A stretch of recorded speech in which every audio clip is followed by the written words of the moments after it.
Pourquoi Jimmy Mohamed veut que vous mangiez comme un Italien? L'art de la mesure, pourquoi manger, à la suédoise, pourrait changer votre vie? Dans une quête effrénée du bien-être, nous sommes souvent assaillis par des promesses de régimes miracles et des programmes sportifs épuisants.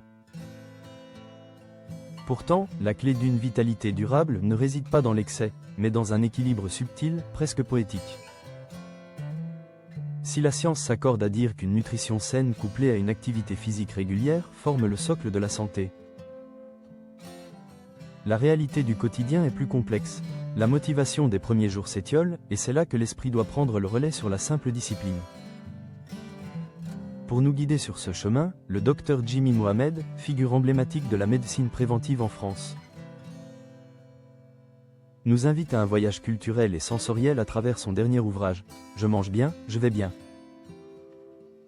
Oubliez les calculs caloriques fastidieux et les privations punitives. À 38 ans, Jimmy Mohamed nous exhorte à porter notre regard vers le nord. Et plus précisément vers la Suède. Selon lui, le salut de notre métabolisme passerait par l'adoption d'un concept scandinave ancestral, le lagom. En suédois, ce mot n'a pas d'équivalent direct en français, mais il porte en lui une sagesse profonde, ni trop peu. C'est l'art du juste milieu, dans une société où l'abondance est devenue la norme et où le plus est systématiquement valorisé. Le médecin nous rappelle une vérité fondamentale: pour préserver sa santé, il faut apprendre à manger avec raison. Le piège moderne est insidieux. Souvent, on mange et on ne s'arrête que lorsqu'on n'en peut plus, déplore-t-il. Cette sensation d'estomac, à saturation, est en réalité un signal de détresse physiologique. Adoptez le réflexe suédois. Cesse de réapprendre à écouter les murmures de son corps avant qu'ils ne deviennent des cris de lourdeur. D'Okinawa à la table française, la règle des 80%. Pour donner une dimension universelle à son conseil, l'animateur de télévision nous transporte ensuite à des milliers de kilomètres. Sur l'île d'Okinawa au Japon, ce territoire, célèbre pour sa densité record de centenaires, ne doit pas sa longévité uniquement à la génétique, mais à une pratique ancestrale, le Harahachi Bunmi. Derrière ce nom exotique se cache une règle d'une simplicité désarmante: quitter la table avant d'avoir atteint la satiété complète. Concrètement, il s'agit de manger à environ 80% de sa faim. Ce n'est ni une question de politesse, ni de savoir-vivre, mais une véritable stratégie de longévité.